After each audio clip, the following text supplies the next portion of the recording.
Subscribe করুন Sony ৮, click করুন bell icon.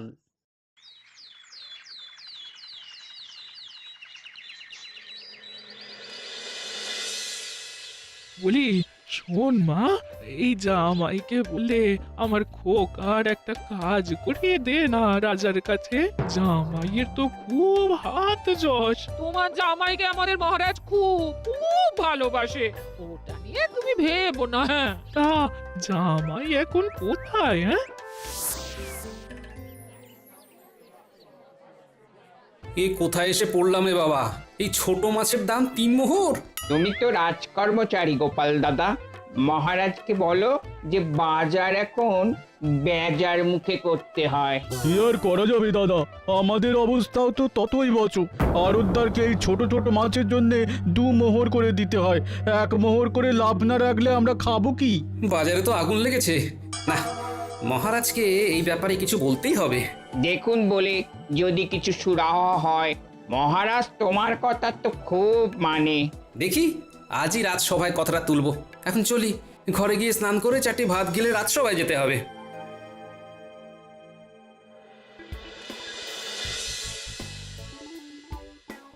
একে মাসের শেষ, তারপরে আরো দুটো কদিন ধরে আমার ঘরে উড়ে এসে জুড়ে বসে আছে। ওই তো তোমার জামাই এসে গেছে। হ্যাঁ, এই ঝামেলা রে বাবা। গিন্নি, যেদিন ওরা এসেছে সেদিন নির্ঘাত তোমার মুখ দেখে ঘুম থেকে উঠেছি, তাই না? সে তো রোজই তুমি আমার মুখ দেখে ঘুম থেকে ওঠো। হ্যাঁ, না না না গিন্নি, আমি রোজই সূর্যি মামার মুখ দেখে উঠি। আজই ভুল করে তোমার মুখ দেখে উঠে পড়েছি। ভুল করে মানে কি বলতে চাইছো? হ্যাঁ, কাল থেকে আপনি আমার মুখ দেখে উঠবেন জামাই বাবু, দেখবেন দিন যেন আর কাটতেই চাইবে না। বলি, ওই হাতের থলেটা একটু নামাও দেখি দেখি দেখি দেখি কি কি কি বাজার এনেছো। হ্যাঁ, এ কি? এটা কি? হ্যাঁ, কেন বাজার?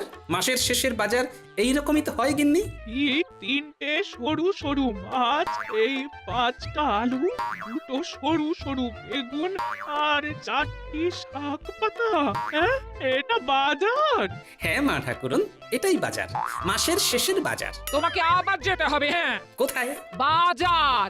আমার ভাই এসেছে কতদিন পর। হ্যাঁ, একটু ভালো মন্দ খাওয়াবো। শালা বাবু, বলো তুমি আজ কি মাছ খাবে? জামাই বাবু দেখবেন তো ওই বাজারে ওই ডিমওয়ালা মাছ পাওয়া যায় কিনা। সর্ষে বাটা আর কাঁচা লঙ্কা দিয়ে ওই মাখো মাখো ঝাল করলে না, বড়ই উপাদেয়। হ্যাঁ, আর মা ঠাকুরন, আপনার জন্য কি আনবো একটু বলে দিন। ভোলা ময়রার দোকানের ছানা বড়া খুব ভালো, ওটা যেন ওই ১ সের নিয়ে আসে। শুনেছ? মাসের শেষে আমার চোখ ছানা বড়া হয়ে গেল। শুনেছি গিন্নি, ছানা বড়া।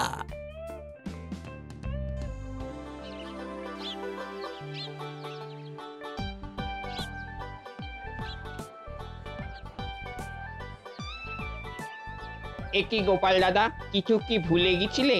এই তো বাজার থেকে ঘরে গেলে। সে কি গোপাল, তুমি দুবার করে বাজার করছো, কি ব্যাপার? কি আর করবো মন্ত্রী মশাই, কদিন ধরে আমার শালাবাবু আর শাশুড়ি ঠাকুরন এসে ঘর দখল করে বসে আছে, তাই ওনাদের আবদার মেটাতে আবার বাজার করতে আসতে হলো। তার মানে ঘরেতে অশান্তি শুরু হয়েছে, একটু খুঁচিয়ে দিয়ে দেখি। সত্যি কুটুম আসার আর সময় পায় না, মাসের শেষেই ওদের আসতে হয়। আমার কাছে কুমিরের কান্না কেটে লাভ নেই। আপনি ডালে ডালে চললে আমি পাতায় পাতায় চলি। আহা, শাশুড়ি ঠাকুরন আসবেন, তার আবার মাসের শেষ আর শুরু। না মানে মাসের শেষে তো হাত খালি। আমি জানি গোপাল, তোমার এখন টানতে খুব কষ্ট হবে। কষ্ট কোথায়? আপনি আমার ব্যাপারে এত দরদ দেখাচ্ছেন, কষ্টে পড়লে আপনি তো আছেন, আপনার কাছে হাত পাতবো। আপনি মহামন্ত্রী বলে কথা, আপনি কি আমায় ফেরাবেন মন্ত্রী মশাই? ও বাবা, খুব সেও না, বলে কিনা আমার কাছে হাত পাতবে। এক্ষুনি কিছু চেয়ে বসলেই বিপদ। চলি গো গোপাল, চলি। হ্যাঁ চলি। সাবধানে যাবেন মন্ত্রী মশাই, দেখবেন হুড়ুম দুরুম করে যেতে গিয়ে আবার পিছলে না পড়েন। কি হলো গোপাল দাদা, মন্ত্রী মশাই ওই রকম করে হঠাৎ চুপ লাগালেন কেন? কি করে বলি বলো তো, হয়তো সকালবেলার গুরুত্বপূর্ণ কাজটা হয়নি, হঠাৎ করে সেটা চাগার দিয়েছে।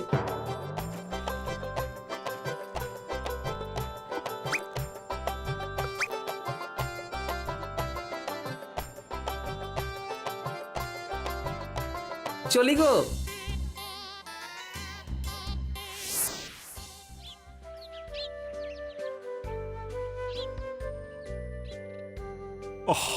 গোপালের আজ এত দেরি হচ্ছে কেন?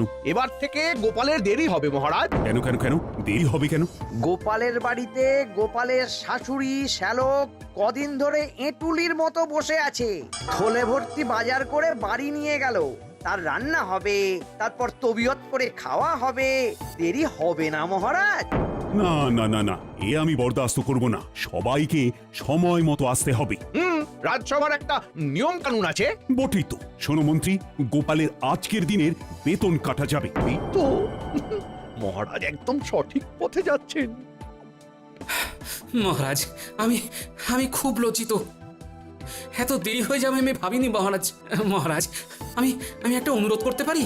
আরে দেরি করে এসেও মহারাজকে অনুরোধ করছো? তোমার সাহস তো বড় কম নয়। যতই অনুরোধ করো, মহারাজ তোমার আজকের বেতন কেটেছেন। ব্যাস, এটাই আমার অনুরোধ ছিল, এটাই আমার শাস্তি, দেরি করার শাস্তি।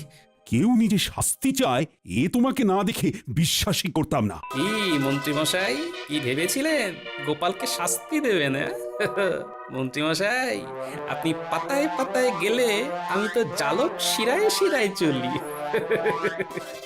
চালটা অনেকদিন মনে রাখবেন। না মহারাজ, দোষ করলে শাস্তি তো পেতেই হবে। ধন্য ধন্য, তুমি অনন্য দেখালে বটে আজ, নিজে যেচে শাস্তি নিলে। ধন্য তোমার কাজ। যাক, শুনে ভালো লাগলো। তবুও তোমার চক্ষু লজ্জা আছে। ভেবো না তোমার এই কথা শুনে মহারাজ গলে যাবে। তোমার ব্যাপারে আমার প্রস্তাবে মহারাজ সিলমোহর দিয়েছেন। হ্যাঁ, থামো তো মন্ত্রী, আমি কোনো শিলমোহর দিইনি। ও গোপাল না এলে আমি অমন করে উঠি। গোপাল এসেছে, আমি শান্তি পেয়েছি। নাও নাও নাও, এবার সবার কাজ শুরু করতো। যা বাবা, মহারাজের তো দেখি মতিস্থির নেই। মহারাজ গোপালের কাছে আমাকে কিরকম ছোট করে দিলেন। না না না না, এর শোধ আমাকে নিতেই হবে। যাক, তোমার শ্যালক এখন কি করছে? কিছুই করছে না মহারাজ, কিছু করবে বলেই আমার কাছে এসেছে। আমাদের এখানে কিছু কর্মখালি আছে মহারাজ। মন্ত্রী, গোপালের শ্যালকের ব্যাপারটা তুমি দেখো। কোনো একটা জায়গায় ওকে বহাল তো করতেই হবে। আরে গোপালের শ্যালক মানে আমার আত্মীয়। বাবা বাবা বাবা, মুহূর্তের মধ্যে সুযোগ এসে গেল। এইখান দিয়েই গোপালের ঘরে আগুন জ্বালাবো। ঘর পুড়বে গোপালের, আর মন ঠান্ডা হবে আমার। সময় করে রানীমার দাসীর সাথে একটু কথা বলতে হবে।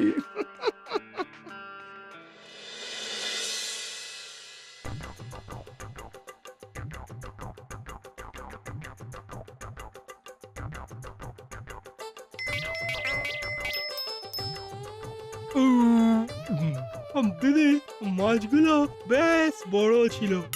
ভেতরে ডিম ভর্তি। আর তুই রেঁধেছিস খুব ভালো, সত্যি। তোর ভালো লেগেছে? হ্যাঁ, তাহলেই হবে। হ্যাঁ, রাতে কি রাঁধছিস রে দিদি? রাতে তুই কি খেতে চাস বল?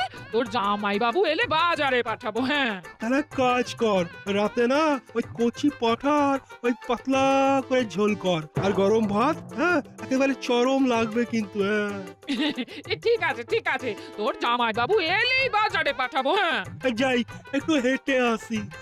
দিনের খাওয়াটা বেশ জব্বর হয়েছে, এবার রাতের খাওয়াটার জন্য পেটে জায়গা করতে হবে তো নাকি? হ্যাঁ, যাই হেঁটে আসি। ঠিক আছে, যা ঘুরে আয় ঘুরে আয় ঘুরে আয়। বলি, হ্যাঁ রে মা, এই জামাই মহারাজের সাথে কথা বলবে তো ওই ওই খোকার কাজের বিষয়টা নিয়ে? ও তুমি কিচ্ছু চিন্তা করো না, ও আজকেই বলবে। হ্যাঁ, জামাইয়ের সব ঠিক আছে, কিন্তু ওই বড় চ্যাটাং চ্যাটাং কথা আর আর খুব কিপটে। ঠিক আছে, আমি যখন এসে গেছি তখন আমার একা জামাইকে আমি ঠিক সোজা করব। হ্যাঁ,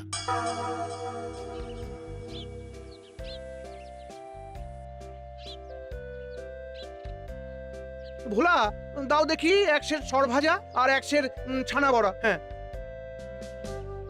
এই নিন মন্ত্রী মশাই, এই নিন। আজ কি এই তাড়াতাড়ি রাজসভার কাজ শেষ হয়ে গেল নাকি? না গো ভোলা, একটা কাজে যাব, তাই তাড়াতাড়ি বেরিয়েছি। শোনো, এই মিষ্টিগুলো বেঁধে রাখো, ফেরার পথে নিয়ে যাও, কেমন? ঠিক আছে মন্ত্রী মশাই। আমার জামাইবাবুর যদি ক্ষমতা থাকে তাহলে এই মন্ত্রী মশাইয়ের ক্ষমতা আরো বেশি। হ্যাঁ, আলাপটা জমিয়ে রাখি। আরে এ তো দেখছি গোপালের শালা বাবু। একটু মেঘনা চাইতেই জল। আরে আমি তো তোমার কাছেই যাচ্ছিলাম তোমার সাথে দেখা করব বলে। চলো চলো, এখানে নয়, একটু একটু এগিয়ে চলো চলো। ও মা, তাই নাকি? আমার কি ভাগ্য, কি ভাগ্য! আজ গোপালের মুখে শুনলাম তোমার একটা কাজের খুব দরকার। মহারাজ গোপালের কথায় খুব একটা পাত্তা দেন না। ওই আমাকেই বললেন, মন্ত্রী দেখে এসো তো। তাই নাকি? মহারাজ আমার জামাইবাবুকে খুব একটা পাত্তা দেন না, কিন্তু আমার দিদি যা বলে মহারাজ আমার জামাইবাবুকে নাকি একেবারে চোখে হারান। কি আর করবে বলো, মিথ্যে কথাই বলতে হয়। আর তোমার সরল সাদা দিদিটা তোমার জামাইবাবুর মিথ্যে কথাগুলোকে সত্যি বলে মেনে নেয়। কি দেখে যে তোমাদের বাবা মা গোপালের সাথে মেয়ের বিয়ে দিলেন আমি তো বুঝে পাই। মন্ত্রী মশাই, আমার না খুব কাজের দরকার, আমি কাউকে জানি না, শুধু আপনাকে জানি মন্ত্রী মশাই। এই তো কিরকম সোজা রাস্তায় চলে এলো। এবার আমার মন্ত্রীর বুদ্ধি কাজে লাগিয়ে গোপালের ঘরে আগুন লাগাই। তা ভাই, আমার তো একটা কাজ করে দিতে হবে, একটা একটা ছোট্ট পরীক্ষা তো দিতে হবে। পরীক্ষা? পরীক্ষা দিতে হবে? দেব দেব, কি পরীক্ষা? এই এই মহামূল্যবান হারটা গোপালের বালিশের তলায় খুব সন্তর্পণে রাখতে হবে, পারবে? হ্যাঁ, তোমার জামাইবাবুর কিন্তু তুখর বুদ্ধি। আর এমন কি কাজ? আমার জামাইবাবুর থেকে না ওই 100 গুণ বেশি বুদ্ধি হলো আমার, দেখে নেবেন। বৃক্ষ তোমার নাম কি, ফলে পরিচয়। ঠিকভাবে কাজটা করতে পারলেই তোমার কাজ বাঁধা। আর একটা কথা, তোমার সাথে যে আমার কথা হয়েছে সেটা যেন তোমার জামাইবাবু না জানতে পারে, কেমন? যাও। হ্যাঁ, এক ঢিলে 2 শিকার।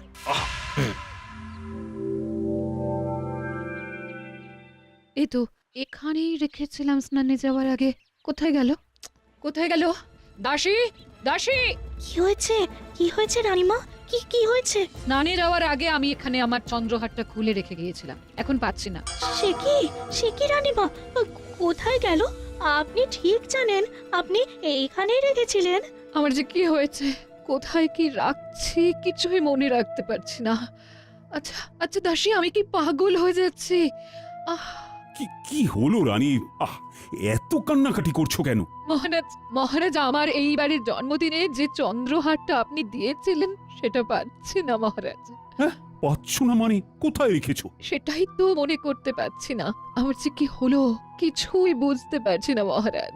দাসী, তুমি কি কিছু জানো রানীমা কোথায় রেখেছে? না মহারাজ। এটা নিয়ে এত শোরগোল করার কিছু নেই। একটু ঠান্ডা মাথায় ভাবো, তাহলেই খুঁজে পাবে। আমার প্রাসাদে কেউ তোমার গহনাতে হাত দেবে না। আরে সবাই খুব বিশ্বাসী।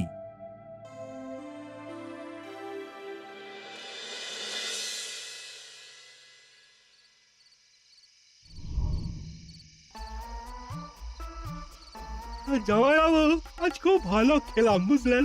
ওই কচি পাঠা, আহা আহা, দিদি ভালো রেঁধেও ছিল, একটু বেশি খেয়ে নিয়েছি। এই তো খাবার বয়স, এই বয়সে খাবে না তো কি বুড়ো বয়সে খাবে? তা যা বলেছেন জামাইবাবু। কাল কি আনবেন বাজার থেকে? এখনো কিছু ভাবিনি, কাল সকালে ভাববো। আমি এখন ঘুমোবো, তুমিও ঘুমিয়ে পড়ো শালা বাবু। কাল তোমাকে নিয়ে মহারাজের কাছে যেতে হবে তো। জামাইবাবু, আপনাকে না আর ওই মহারাজের কাছে আমাকে নিয়ে যেতে হবে না। সে কি শালা বাবু, তুমি তো আমাকে রাজসভায় কাজের কথা বলেছিলে। ওকে নেই, শুনে যাও। কি হলো এখন এই রাতে আবার চেঁচামেচি কিসের? শুনে যাও, তোমার গুণধর ভাই কি বলছে। কি বলেছে? বলছে যে শালাবাবুর কাজের জন্য আর মহারাজকে বলতে হবে না। কি বলেছে বাছা? তোমাকে আর কিচ্ছু করতে হবে না, তুমি এই একদিনে অনেক করেছো। সে কি মা, তুমি এমন করে বলছো? আজ সকালে জামাই বাবা জীবন কত কিছু বলেছে, আর আমাদের জন্য কিছু করতে হবে না। ওকা নিজে নিজে কিছু একটা ঠিক জুটিয়ে নেবে। হ্যাঁ, তবে তাই হোক। চল চল মা, আমরা শুয়ে পড়ি। হ্যাঁ মা, তোমরা শুয়ে পড়ো, আমিও শুয়ে পড়ি। জামাইবাবু, আপনিও শুয়ে পড়ুন। কোথায় শোবেন? আমার শোয়ার ভাবনা তোমায় করতে হবে না, তুমি ঘরে যাও। আরে আমি ঘরে গেলে হবে না, আমার অনেক কাজ। আপনি না ঘুমোলে আমি আমার হাতের কাজ সারতে পারবো না। দাঁড়ান, আপনার বালিশটা নিয়ে আসি। আমি বালিশ নেব না, আমার হাত আমার মাথার নিচে থাকে। তবে তো মহা ফ্যাসাদে পড়লাম। বালিশ ছাড়া হাড়টা লোকাবো কোথায়? তুই রাত দুপুরে কি শুরু করলি বলতো? তোর জামাই বাবু মাথায় বালিশ দেয় না, ঘাড়ে খুব ব্যথা, তাই রাজবৈদ্য বালিশ ছাড়া শুতে বলেছে। হ্যাঁ, কি ঝামেলায় পড়লাম। বালিশ ছাড়া শুলে কি করে হবে? কিসের ঝামেলায় পড়লি তুই খোকা? না, ওই বালিশে আটকাচ্ছি আর কি। ওই জামাইবাবুকে খালি মাথায় ঘুমোতে দেখতে খুব কষ্ট হচ্ছে। আমি একটা বালিশ এনে রাখি, যদি জামাইবাবু পরে বালিশটা ব্যবহার করে। শালাবাবু বালিশের মধ্যে কিছু একটা গোলমাল করতে চায়। ঠিক আছে, দেখি বালিশের মধ্যে দিয়ে আমরা নতুন কি পেতে পারি। ঠিক আছে শালাবাবু, তুমি বালিশ নিয়ে এসে রেখে দাও, আমি ঘুমোচ্ছি, কেমন? ঠিক আছে, ঠিক আছে, আপনি আমাকে বাঁচালেন জামাইবাবু। আপনি ঘুমিয়ে পড়ুন, ঘুমিয়ে পড়ুন, আমি আপনার জন্য বালিশটা নিয়ে আসছি। চলো চলো মা, চলো, চল চল চল দিদি, চল। অবোধ শিশু এই বুদ্ধি নিয়ে রাজসভার কাজ করবে। হ্যাঁ মহারাজ, আমি খুব বাঁচা বেঁচে গেছি। আহ আহ কাল গোপাল তোর অপবাদে ধরা পড়বে। গোপালের সম্মান যাবে, আর গোপালের শালা তার নিজের জামাইবাবুকে ফাঁসিয়ে মুখ লোকাতে নিজের গ্রামে। এই হলো মন্ত্রীর বুদ্ধি, ইয়ে মানে কুটবুদ্ধি।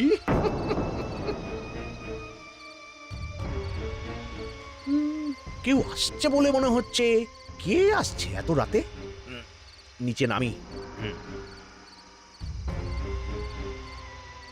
এ কি দাসী, তুমি এত রাত্রে? মন্ত্রী মশাই, রানীমা খুব ব্যস্ত হয়ে উঠেছেন। কাল কাল কত সকালে হাটটা হাতে পাবো? সকালে? খুব খুব সকালে? তুমি নিশ্চিন্তে যাও, রানীমার আরো কাছের হয়ে যাবে তুমি। আমি যেন ফেসে না যাই, শুধু এইটুকু দেখবেন।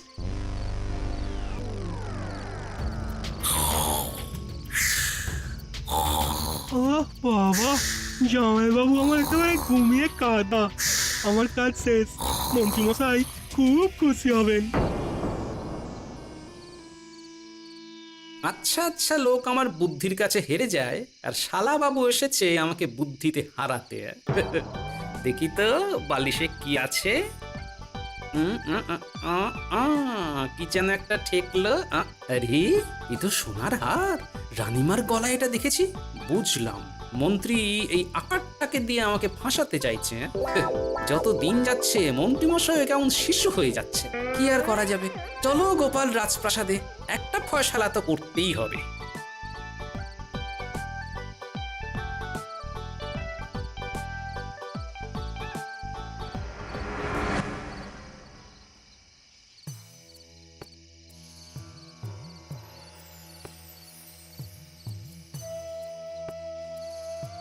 মহারাজ, গোপাল দাদা আপনার সাথে দেখা করতে চায়। এত রাতে গোপাল? আমার মন বলছে গোপাল আমার গলার হার খুঁজে পেয়েছে। প্রহরী, গোপালকে ডাকো। তুমি একটু শান্ত হও। তোমার হার চুরি যায়নি, কোথাও আছে, আমরা খুঁজে পাচ্ছি না। তাহলে এখন গোপাল কেন এলো? হয়তো অন্য কোনো কাজ নিয়ে এসেছে। আসতে পারি মহারাজ? এসো এসো গোপাল। প্রণাম মহারাজ। প্রণাম রানীমা। বলো গোপাল, কি সুসংবাদ নিয়ে এসেছো বলো। এই হারটি আপনাকে ফিরিয়ে দিতে এসেছি। এই তো সেই হার। তুমি কোথায় পেলে গোপাল? সবটা কাল ভোরে জানতে পারবেন রানীমা। এখন আপাতত এইটুকু জানুন, কোনোভাবে এই হার আমার শালাবাবুর কাছে এসেছিল, এবং অবশ্যই আমাকে ফাঁসানোর জন্য। বাকিটা কাল সকালে শুনবো মন্ত্রীমশাইয়ের কাছে। এখন চলি। ধন্য ধন্য তুমি গোপাল।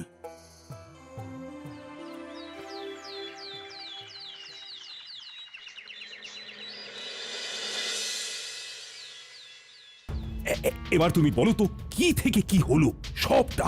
আমি তো কিছু বলবো না, কিছুটা বলবে আমার শালাবাবু, তারপর বলবে দাসী, তারপরে মন্ত্রীমশাই। নাও শালাবাবু, শুরু করো। মহারাজ, মহারাজ, আমার কোনো দোষ নেই মহারাজ। কাল বিকেলে ওই মন্ত্রী মশাইয়ের সাথে আমার দেখা হয় মিষ্টির দোকানে। ওখানে মন্ত্রী মশাই বলে, তোমার একটা কাজের খুব দরকার, মহারাজ গোপালের কথায় পাত্তা দেন না। ওই আমাকেই বললেন এই মহামূল্যবান হারটা গোপালের বালিশের তলায় খুব সন্তর্পণে রাখতে হবে। বাহ মন্ত্রী বাহ, তুমি তো একটা নক্ষত্র। সুবুদ্ধি নেই ঘটে, দুর্বুদ্ধিতে মাথা একেবারে ভর্তি। দাসীকে ভুজুং দিয়ে হাতটা হস্তগত করে আমার নির্বোধ শালাবাবুকে আমার বিপক্ষে লাগায়। এই মন্ত্রী, তোমাকে কি শাস্তি দিই বলো তো? শোনো, আপাতত কারাগারে থাকো, পরে তোমার বিচার করব। আর দাসী, আমাকে ক্ষমা করে দিন মহারাজ। আমার আমার প্রথম আর শেষ ভুল, আর কোনোদিনও হবে না। মহারাজ, মহারাজ আমাকেও ক্ষমা করে দিন মহারাজ।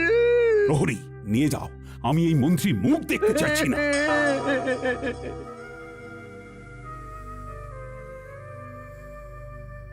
দাসী, তুমি আমার কাছে এসো। আর কোনোদিন এই রকম কাজ করো না, কোনোদিন না।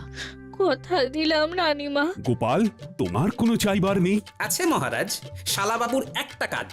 ঠিক আছে, ওকে তোমার সাগরিদ করে নাও। বুদ্ধি বিকশিত হোক, মাসিক 100 মোহর বেতন পাবে। ধন্য মহারাজ। For more updates, subscribe to our channel, click the show links and enjoy watching the videos.